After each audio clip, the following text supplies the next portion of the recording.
Olá pessoal, boa tarde, turminha do quarto ano. Tudo bem com vocês? Hoje nós estamos aqui para gravar nossa segunda aula virtual, certo? Nós vamos pegar o nosso livro didático e vamos continuar falando daquele pintor extraordinário que nós começamos a falar na aula anterior. Vocês ainda lembram? Isso mesmo, Vicente van Gogh. Vicente van Gogh, pintor holandês, certo?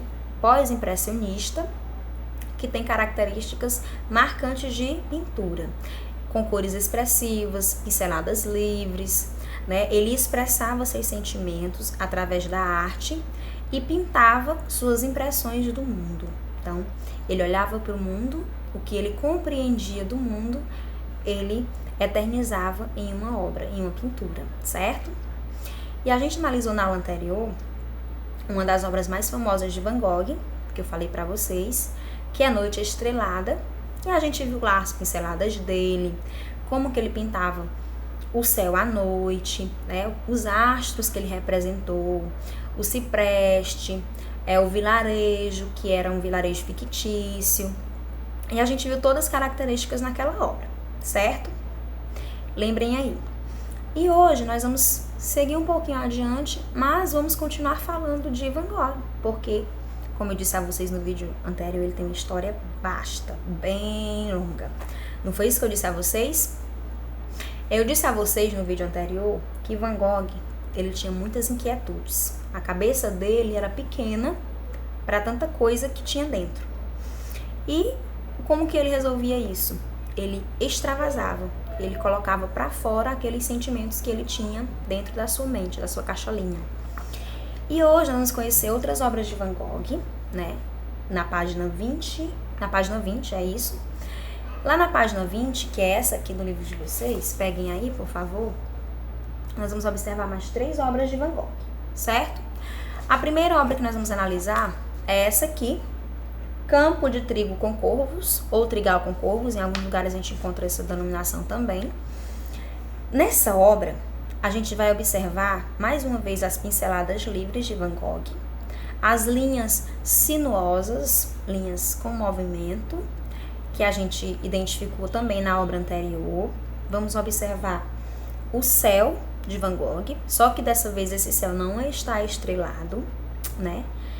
Aqui a gente já tem um outro sentimento, né? Nessa obra, Van Gogh, ele externiza o sentimento de angústia que ele estava sentindo. Ele estava em árvores e aqui ele representou esse trigal. O céu, vocês podem ver que tem cor azul, mas ele tem um azul expressivo mesmo da noite, um azul noturno, que a gente beira o roxo, mas ele tem também pinceladas negras na parte superior do céu. O que isso significa, professora? Para a gente trazer para o nosso cotidiano, nosso entendimento, um céu límpido, azul, claro, iluminado com a luz do sol, ele representa tranquilidade, né? Céu tranquilo. Aqui, como ele utilizou essas pinceladas, e principalmente as cores negras, mostra uma inquietude, porque ele não está calmo, senão o céu não teria essa visão, ele iria pintar aquele céu lindo e estrelado, que a gente já viu na obra anterior. E aí ele representa os corvos voando por cima do trigal, também mais uma vez, né? Representando os pássaros com a cor negra. E ele representa com essas linhas sinuosas o movimento no trigal, né? Como se fosse um vento. Uma ventania forte que invadisse o trigal aqui com os corvos, certo? Nessa época aqui, que Van Gogh pintou esta obra, que ele estava em árvores, ele passou lá 80 dias, cerca de 80 dias. E nesses 80 dias ele pintou cerca de 70 obras. Vejam só quanta intuição ele sentiu nesse momento, quanta inspiração ele sentiu na parte da natureza, né? Ele até escreve para o irmão e diz que se encanta pela parte da natureza, que a natureza ela é intuitiva para ele, né? Ela é uma parte que aflora toda a criatividade de Van Gogh e a maneira que ele encontra de colocar aquela angústia, aquela inquietude para fora, já que ele já tinha andado por outros lugares e ainda não tinha conseguido se fixar em algum. Então, Van Gogh representa aqui essa inquietude que ele sentia, de acordo com os críticos de arte, certo? Então, as linhas estão presentes, mas não são linhas marcadas, como eu disse a vocês, é uma característica do pós-impressionismo e característica dele. As cores marcantes, né? Uma pintura com força, a gente pode ver. Não que ele tenha colocado força para pintar, mas força no sentido de intensidade, cores intensas, certo? A outra obra que nós temos também aqui é a obra Café Noturno Exterior, próxima dessa, 1888. Ele representa mais uma vez a noite, então vejam só como ele tinha uma parte muito sensitiva na noite. E isso ele escreve para o irmão, né, que ele tinha uma proximidade muito grande, ele escreve uma carta para o irmão e diz que conheceu a noite, que a noite o encanta, né? Na carta, propriamente é isso que ele diz. E mais uma vez ele representa o céu estrelado, só que aqui agora com astros, né, espalhados pela obra, a gente não tem um astro principal, pessoas fora do café, e aí ele até comenta com o irmão que conheceu a noite, que as pessoas podem se achar e podem se perder nos cafés da noite, certo? Aqui nessa obra. Ele utilizou de textura para representar o piso, a árvore que aparece também, prédios ao fundo, então ele pinta uma obra que caracteriza a visão que ele tinha durante a noite, né? Ele até comenta na carta com o irmão que ele já não dormia à noite, ele estava dormindo durante o dia, porque à noite ele conhecia muita coisa, né? Ele conseguia colocar tudo aquilo que ele sentia para fora, expressar. A outra obra é Estrada com Cipreste e Estrela, também uma obra noturna, que representa a noite, e mais uma vez ele representa a árvore cipreste, né, que é essa árvore que aparece aqui no centro da obra. Nessa obra ele representa os astros bem mais visíveis. Então nós temos astros à direita e astros à esquerda, né, o Sol e a Lua praticamente ao mesmo tempo. Então quando ele faz isso, ele representa a Lua, vocês vão observar no livro de vocês, dá para ver melhor, que ele vai dando linhas pinceladas soltas com um brilho mais centralizado. Então no centro o brilho e ao redor aquela parte mais espaçosa que ele faz, inclusive dá a entender que é na cor branca. E aqui do outro lado o astro também. Os estudiosos cientistas, eles afirmam que na época que Van Gogh pintou essa obra, realmente Mercúrio e Vênus, elas estavam visíveis, que era noite de lua cheia, que elas poderiam sim estar visíveis, mais visíveis. E aí Van Gogh representa isso nesta obra, que é característica dele. Lembram que eu falei no vídeo anterior que ele enxergava além do que a gente pode ver? Ele enxergava não só com os olhos, ele enxergava com o coração, com os sentimentos. E aí ele colocava isso numa tela, né? Ele eternizava pra gente. Tanto que as obras de Van Gogh, elas até hoje provocam sentimentos nos espectadores, que somos nós, né? Pessoas que apreciam suas obras, né? E aí na página 21, vocês têm uma breve biografia de Van Gogh, né? Eu já até comentei muita coisa que tem aqui, mas eu peço que vocês façam a leitura aí em casa sobre essa biografia, né? Lá fala que ele é um pintor holandês, eu já comentei com vocês, fala para onde ele já tinha viajado, procurando um lugar para se fixar. Fala também que em Paris ele tinha 700 quadros amontoados, que o sucesso dele, a fama, só veio após a sua morte.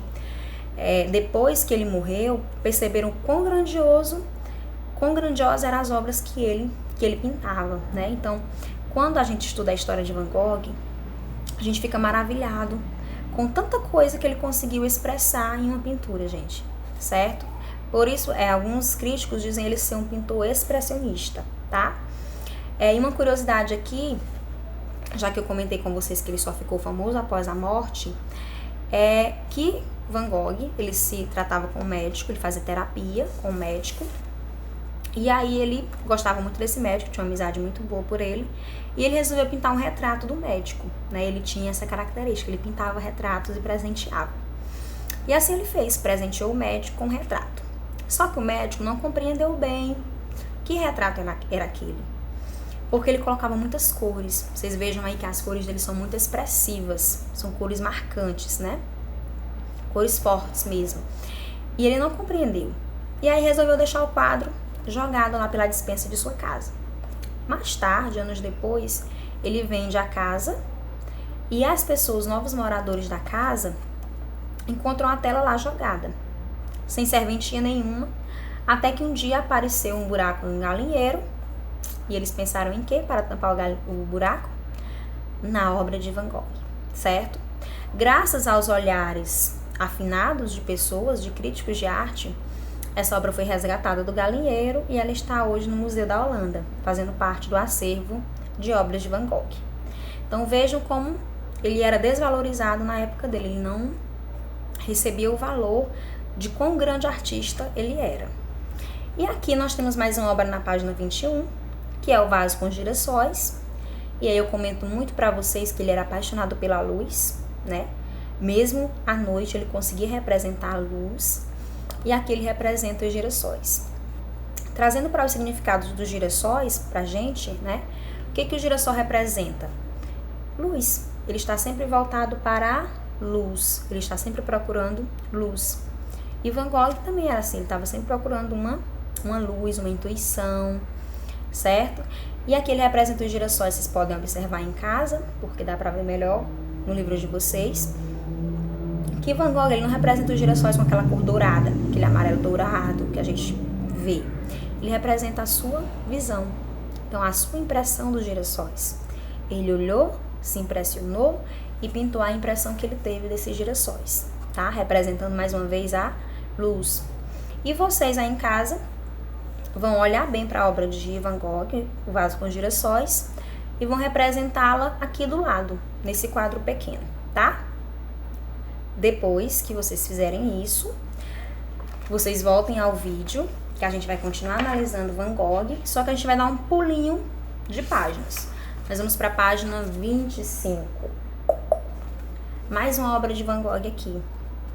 Mais uma obra que representa a angústia de Van Gogh e suas inquietações, tá? Como eu disse, ele tinha a mente grande para a cachola dele. Nessa obra aqui, ele representa o quarto dele em Arles. Ele se mudou para Arles e lá ele representa este quarto aqui. Tem um textinho aqui sobre esse quarto para vocês lerem aí em casa, mas a gente vai fazer uma breve análise aqui desta obra. Nessa obra, Van Gogh faz uso de linhas expressivas, faz uso de formas geométricas e faz uso de perspectiva para representar esse quarto dele aqui, tá? E a gente pode perceber a angústia e inquietude de Van Gogh nessa obra através da organização do quarto. Vejam só. Primeiro analisem à direita de vocês os quadros que estão na parte superior do lado da cama. Eles estão longe da parede, né? Bem distantes da parede. Normal, mais comum, seria eles estarem encostados na parede. A gente pode ver que a janela também não está totalmente fechada, ela está entreaberta. A gente pode analisar que as cadeiras, elas estão fora de organização, elas não estão pertinho da mesinha lá. A gente pode ver também que muitos quadros pendurados na parede. A gente pode analisar que atrás da cama dele tem um varalzinho com roupas penduradas, certo? A gente pode ver que essa inquietude dele, ele coloca dentro desse cenário do quarto dele, certo?